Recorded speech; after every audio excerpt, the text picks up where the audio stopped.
Aula 01 de orientação teórica. Fundamentos da comunicação em casa. Objetivo: ensinar a importância da comunicação assertiva dentro de casa. Primeiro tópico: diferença entre comunicação na rua e em casa. A comunicação na rua ela é muito mais voltada para a autossuficiência, né, do grupo, e aí em casa ela é mais para convivência. Porém, nós podemos utilizar sim e devemos utilizar as ferramentas de comunicação que o meu método constrói dentro e fora de casa, entende? Mas só que o que diferencia essa comunicação é a intensidade. Da mesma forma que eu coloco o Luke em obediência para conduzi-lo e deslocá-lo de um local ao outro, seja da frente da casa de vocês até a praça onde a gente vai passear, onde ele vai ter um momento de liberdade e também momentos de obediência, eu coloco ele em obediência para que eu consiga ter controle dele, assim me assegurando e tendo controle do ambiente de forma mais coesa, tá bom? Então, entendo que esse mesmo raciocínio onde eu construo essa comunicação, mantenho essa comunicação semelhante à da rua, eu posso trazer ela para casa, eu posso trazer esse raciocínio para casa. Eu vou dar mais exemplos aqui para vocês, mas um deles, talvez eu repita ele, é o controle do Luke com visitas. Normalmente, se ele estiver solto, o Luke vai lá na visita e fica todo estabanado, encostando na pessoa, incomodando a pessoa com o peso e tamanho dele. Para isso não acontecer, os senhores podem sim e devem, dependendo do caso, utilizar para manter ele no ambiente, por algum motivo, né? Preciso manter ele no ambiente e eu preciso que essa pessoa entre em casa. Mantê-lo em obediência, coloque ele na posição de sentado e utilize a ferramenta que foi construída para poder ter o controle dele dentro de obediência com ele no local, tá bom? Isso foi só um exemplo. Então, basicamente, a mudança, repetindo, a mudança entre um ambiente e outro, que é a rua e em casa, é a intensidade e a motivação que nos motiva a controlá-lo, a me comunicar com ele.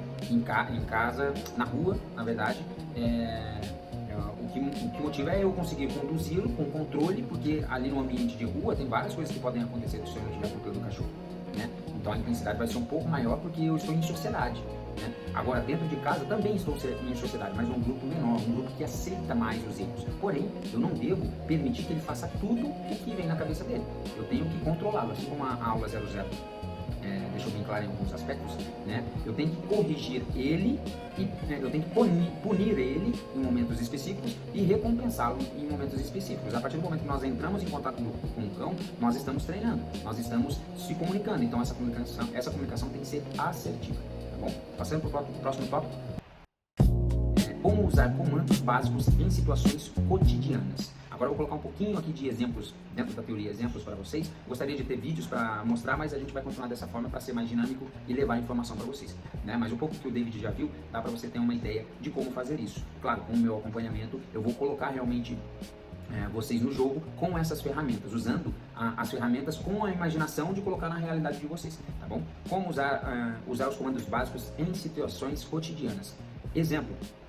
O primeiro exemplo, porta aberta. Eu cheguei a comentar uma vez ou outra, mas os senhores podem usar, nesse mesmo exemplo que eu falei de aproximação de pessoas, vocês podem e devem usar para controlá-lo o sistema de deixá-lo em obediência sentado ou deitado, para usar a distração como obediência, seja abrir uma porta ou fechar uma porta. Ele tem que ficar sentado ou deitado. Se ele sair da posição, os senhores corrigem e voltam ele à posição, assim mantendo ele num condicionamento onde ele entende que sair dali não há ganho. E permanecer ali, não importa o que esteja acontecendo em volta dele, permanecer ali é a melhor opção, porque depois tem a liberdade, depois tem um petisco, depois tem a comunicação mais como posso dizer, fofa, uma comunicação mais prazerosa, posterior à atitude dele de permanecer. Então sim, vocês podem usar com a porta aberta, né, ou na hora de abrir, ou porque só abriu, né, e ele se deparou com a porta aberta, pode sim usar, até ele entender que não há ganho para ele ficar naquele local. Vocês colocam ele em obediência, até ele entender, depois libera ele. Se ele passar da porta, os senhores corrijam, coloquem ele em obediência, é como se ele estivesse iniciando o treino, né? Fez coisa errada, iniciou o treino. Já era, fez coisa errada, agora você vai aprender dentro da obediência, tá bom? Depois vocês liberam ele e dá a oportunidade novamente para ele errar. O importante é ele errar e os senhores estarem prontos, claro, posteriormente, prontos para poder corrigir e manipular esse comportamento, de forma a mantê-lo em um convívio mais saudável em sociedade, tá bom? Dentro do grupo de vocês. Outro exemplo, Movimentação de pessoas, como eu disse, né? Tanto os parentes de vocês que sejam visita ou vocês próprios, né? Vocês podem e devem usar, eu vou falar várias vezes isso, né? Podem ou devem, devem utilizar as ferramentas para controlá-lo.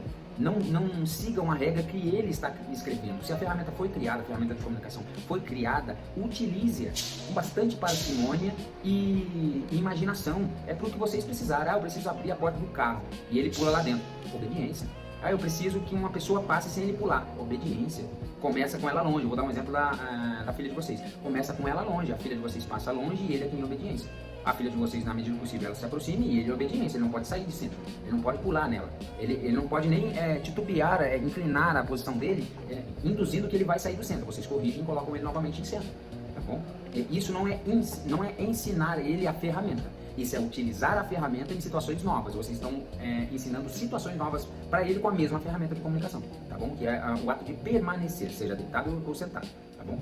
Sempre começa do mais fácil, depois vamos para o mais difícil. Então, mais fácil sentado, mais difícil deitado. Mais fácil longe, o estímulo distrator, mais difícil perto, o estímulo distrator. Vai avançando gradativamente cada detalhe de dificuldade. Assim vocês fazem com que o cão entenda de forma mais didática o que vocês precisam. E tenham calma, tá bom? Para poder mostrar tudo isso para ele. Eu estou colocando aqui teorias para basear vocês na prática que a gente vai fazer, tá bom?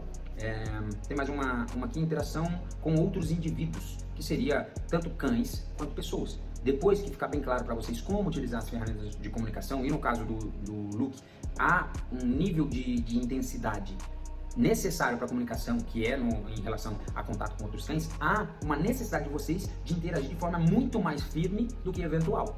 Mas isso vai ser bacana para vocês, para entender o peso e a capacidade de vocês para controlar ele, tá bom? Eu costumo dizer que para controlar um pitbull, você tem que ser um pitbull e meio, e ele é um pitbull. Então sejam um pitbull e meio, mas só naquele momento que ele necessita.